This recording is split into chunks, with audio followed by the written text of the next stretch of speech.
COVID really destroyed the business model that we had. Aviation industry was in disruption. A leading global aviation services provider, SATS, has demonstrated remarkable resilience and innovation in overcoming industry challenges.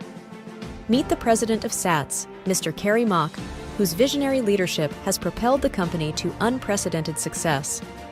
Changing the SATS mindset and culture has been the toughest. I'll be totally transparent, right? It is the toughest that I had.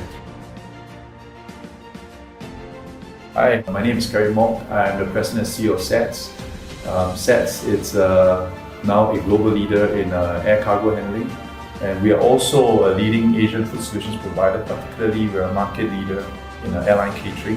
But increasingly, we're also expanding to the non-Asian space in the food scene here in Asia.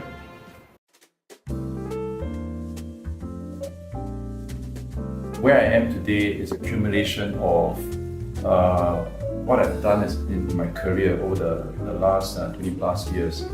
I think maybe we start with my own degree. I studied accountancy, but I never really got into accounting as a profession. I was intern with one of the big six doing audit. And it was during that experience in 3 months where I decided I would not be an auditor. So I decided to join Anderson, and it was, I gotta say, it's a defining part of my career. So at a very, very young age, it inculcated in me that change is a constant. So if there's no change, suddenly you feel what's happening, how come there's no change? So that enables me to embrace change all the time. Even as of today, for me, changing things and all that is part of the course. And Anderson Consulting at the time took a chance and gave me the opportunity to do many things that probably if you go on a conventional career, you may not be given the opportunity to be exposed to such responsibility. Being a consultant, you need to be open-minded, you need to go to understand the drivers of the business, and that's kind of kept me to where I am today as well. But when you are in an industrial or operating company, not everybody is of the same level. Everybody wants to do good, but then how do you bring your know-how to uplift the group of people that you work with and build teams that are strong? So that happened for a long time, and I started to move into global roles. I remember the global role at the time, the 3 year that I was running the tech business for DHL globally. I sacrificed a lot of personal time. I missed all my kids' birthday, my wife's birthday, my mom's birthday. And then 3 years of that where I was traveling 90% of the time. And then I moved into a more what I call ASEAN role. At the time I left DHL to join back to Accenture. And suddenly when you're running global and now you're running ASEAN, everything is much smaller and the scale is definitely much more controllable. You're probably able to suddenly do a day trip to Jakarta and come back. I thought that was another pivotal time in my career because in your career, you come to a different stage in life. Sometimes the career is more important, you focus a lot more on career. At a certain point in time, family is very important and therefore you need to take time out. So knowing when to take time out to build your relationship with your family is just as important as constant growth in your career. And I'll say that 1.5 years I took away from running global operations didn't set me back at all. In fact, it gave me a fresh perspective. In that 1.5 years when I went back to Accenture, I learned a lot about digital supply chain. I learned about how digitalization can bring a lot more benefit to the business. So the 1.5 years was not a loss. And I was very glad I had very good colleagues who came in and taught me a lot about the food business. And today I'm running SATS, the whole SATS group, and transform the business from a very Asian-focused business to now what is a very global company. Again, looking back at how we arrived at this place, it's really a combination of all the experiences I've experienced in my past career, and then with the opportunity and platform given to me to allow me to make this transformation. I mean, again, career opportunity that comes along is very important. When it's there, you've got to grab it. And then when the opportunity comes, you make the best of the opportunity. And again, looking back at my career, it's always about making sure that you do a due diligence, but having the boldness to take the opportunity and run with it. And you need to then drive the right behavior, right culture that shapes the organization. You can no longer say, it's not my problem, it's my boss's problem, right? And once you have the responsibility and seniority, you've got to be doing what's right for the enterprise. And that, I think, has been something that drives me throughout my career. Wow, that's an amazing journey you have so far. So, can you share with me now, what are the challenges you face as a Singaporean CEO in leading and transforming SATS into a global company today? Thank you for the question. Maybe I just answer in a slightly different way. First and foremost, I don't see myself as a Singaporean leader. I've always believed that given my background and experience, I've always been a global leader and having the global mindset. I will say the transformation, obviously the transformation of SATS from Asia into a global company now, it's not been easy.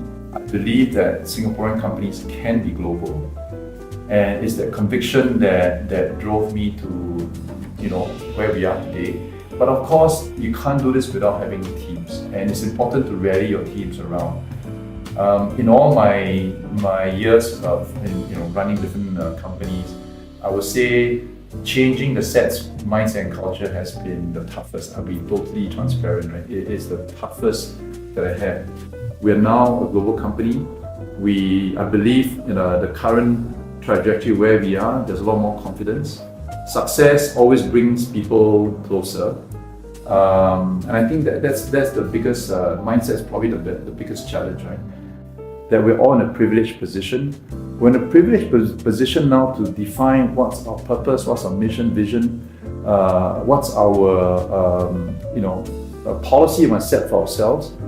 How many people have this opportunity to decide on policies or decide on purpose for a company that affects 50,000 of your employees? But now you've got to think about what this means for 50,000 people, what this means for 27 countries that we operate in, with very different cultures and background, and how do you design a purpose, design a policy for anything that you're trying to do that people will accept and people will be happy to abide by. And I see that as a privileged position. And again, working multinational where you're just given a manual to implement, versus one you got to now decide how you want to design this, implement this. So my time here in SATS, hopefully people will see that the time from my first arrive to the time like eventually I'll move on and new generation leaders will come in. Did I make a place a better place for them to build a even better platform than me and my team have created? So very important part of the philosophy of the management concept or principles that I think me and my team would like to implement here in SATS.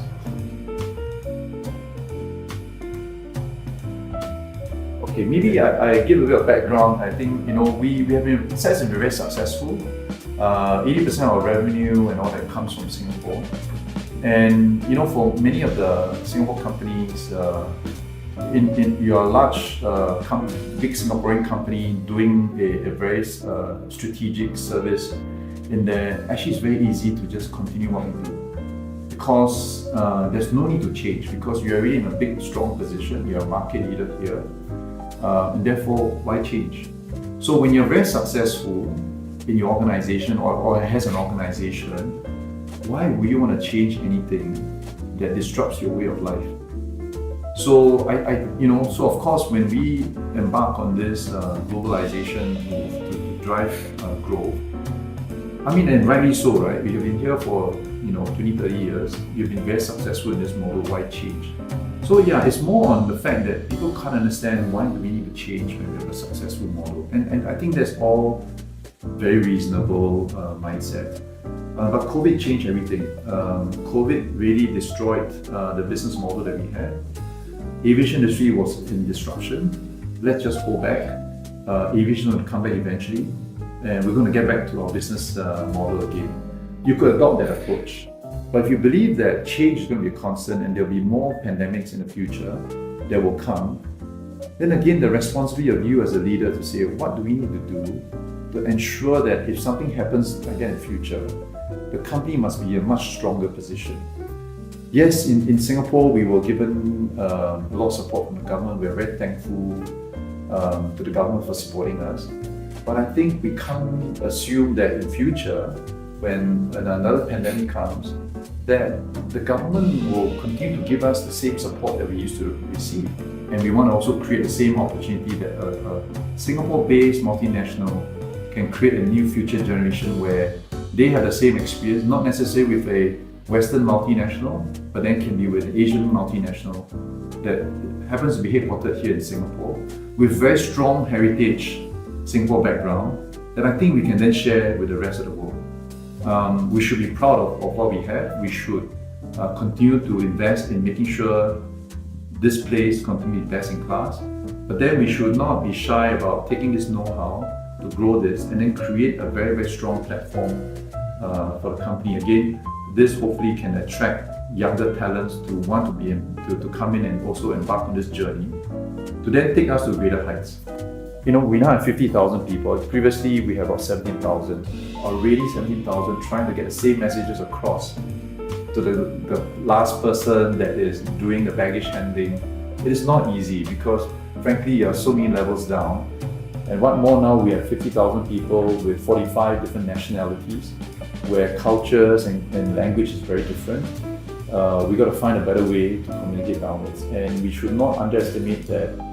You know, sometimes for the ground folks, hearing from the top leaders makes a huge difference to their motivation, makes a huge difference to how they feel connected to the company. To me, every employee matters, and therefore hearing from them matters, and then taking their feedback in how we shape the organization is a very, very important part of how we're going to develop ourselves into a global multinational. Thank you for the sharing. Yeah. So lastly, what advice would you give to a young aspiring Singaporean leader like me to become a global leader like you? You know, I will say as a young Singaporean leader, be open-minded, tell yourself that every opportunity is to learn. Don't be afraid. Don't be afraid about taking on new things. Don't be afraid about making mistakes. In my career, I've made many mistakes, but I have very good managers and bosses who allow me to make those mistakes so that I can be better at what I've done. So therefore, look for a good mentor and don't be afraid to make mistakes. Trust your own abilities, trust yourself. But the other thing I would say, as you want to be a global leader, I would say one important aspect is cultural quotient. Be very culturally aware, because cultural awareness allows you to engage with people of all different nationalities. And as a Singapore leader wanting to make an impact globally, just knowing these cultural differences and adapting to the cultural differences goes a long way towards you becoming an international leader. And this is something that I would really encourage, be open-minded to different cultures. So I really encourage Singaporeans to open mindset, interact well, get to know the culture, and then be bold in what you do. Thanks for the advice. Once again, thank you, Kerry, for joining us today in this interview. Thank you.